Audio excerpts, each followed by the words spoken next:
Lovely, lovely people. A pleasant evening to everybody. So I was listening to this pastor, I want to, in my own small way, see how best we can save marriages, because I'm very concerned about marriages that they're, they're going through it. There are too many marriages on the rocks and ending up in divorce, and it is affecting family life. It is wreaking havoc. And we need to address some things that I think are big contributing factors to the whole idea of the marriage destruction. I hate saying that, but and I was listening to this pastor, and he said, listen, women, because it's a problem for the men, men are afraid to complain because they don't want to seem like a mama man, want to seem like a girly. You know how we battle the whole gender social conditioning of how women are allowed to behave and of how men are allowed to behave, and some of these things will not change until God comes. We just have to accept it, but we can make some small transformation in our own little way. And I want women to understand this, because I think we are a little bit more guilty than the men. So, for example, you have a whole heap of mean men out there now, but you also have some men who are kind. That one thing with a man is, if him check for the woman and he has the resources, he will give it to the woman. We know that. Men even go and buy sex, so they have no problem giving it away. That's how much they love it. And I made a juxtaposition or a comparison, and I said, women, think on how you love money. I'm not talking about in the Bible says for the love of money. I'm talking about the appreciation that you have for it because of what it can do, the many things it can do. Translate that or transpose that to giving men sex. And I'm talking your husbands now. Once you can make the link, once you can identify and understand, trust me, your husbands will not have problems with you, because you will give it up to him. Now, I want to read something for the women. It says in 1 Corinthians 7, 3-4. And I'm going to look at the Amplified Version. It says, a husband must fulfill his marital duty to his wife with goodwill and kindness. So he can fulfill it, but it must be done with goodwill and kindness. And likewise, wife to her husband. The wife does not have exclusive authority. So when it says it's really talking about exclusive authority over her own body, but the husband shares with her. Yes, once you say I do, you tell the man, say, all right, you have some level, and it's not about controlling you. Control, etymology of control is witchcraft. No. And likewise, the husband does not have exclusive authority over his body, but the wife shares with him. So both share with each other. So this is what it means, husbands and wife, especially wife. We not so much have to say it about the husband. You say, all if you vex, you have to give it to him. And I'm talking sex. You say, all if you're tired, you have to give it to him.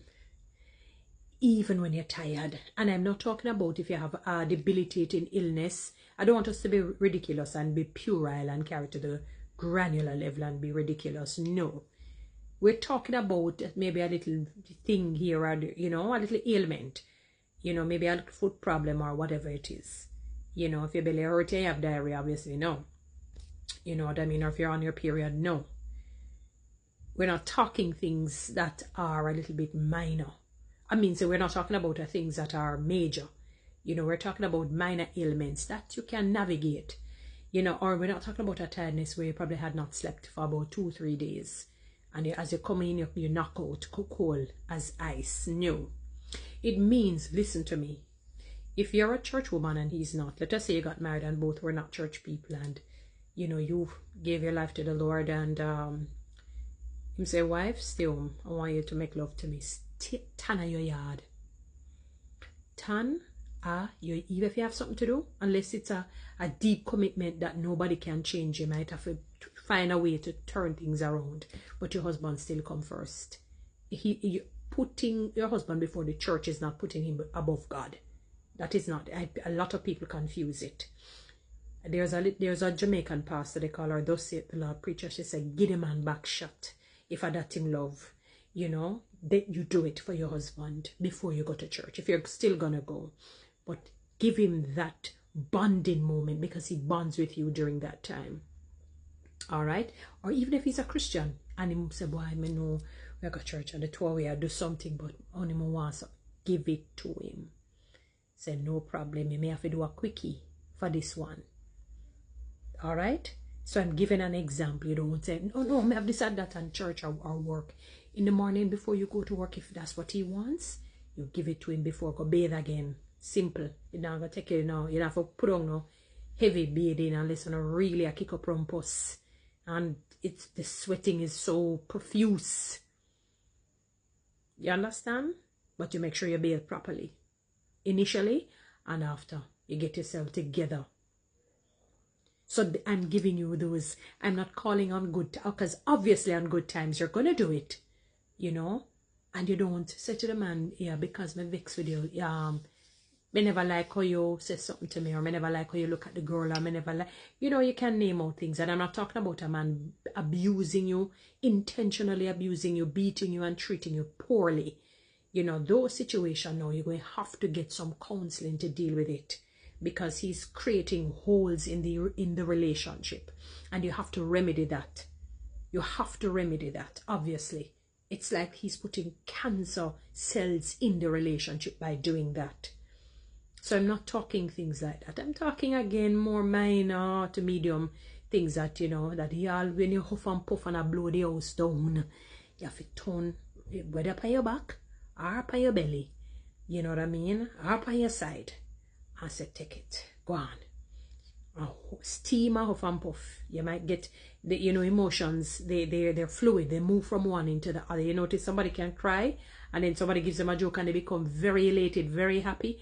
And then somebody may say something that is just disrespectful, and they get very angry, and then they feel highly sexed. And they say, what the heck? Like you wonder if they're losing their minds, their emotions, they are fluid, they cross over. You know what I mean? We're in the one body, so they can change over. And so on. So you might just get in the mood when he, you know, especially if he really puts a good performance on that body. And likewise, men, sometimes someone kind of have an internal cells and feeling. You know, you might have the woman who, because sometimes you have some woman who's seemingly more interested in sex, you know. Be surprisingly, it's not the money, you know, and the man might be huffing and puffing and blowing the house down because of how she might have been speaking to the next man. Or sometimes women can be very sassy and feisty with their words, and it is not good. But you may have to just bite your tongue, fix, because you can still perform during that time. Give it to your wife if she wants it. Don't turn her down. The only Bible says the only time you turn, and it's not a turn down, the only time you might pull away is if you agree through, like if you're fasting and so on, and you don't even do it extensively. Maybe like you might say, all right, this week I could just concentrate on fasting and pray on something that we need to some change on. So we're going to have to put away our desires in that sense, you know, through in terms of sex and food and whatnot. And then we come back. You don't make it extended because the enemy will creep in.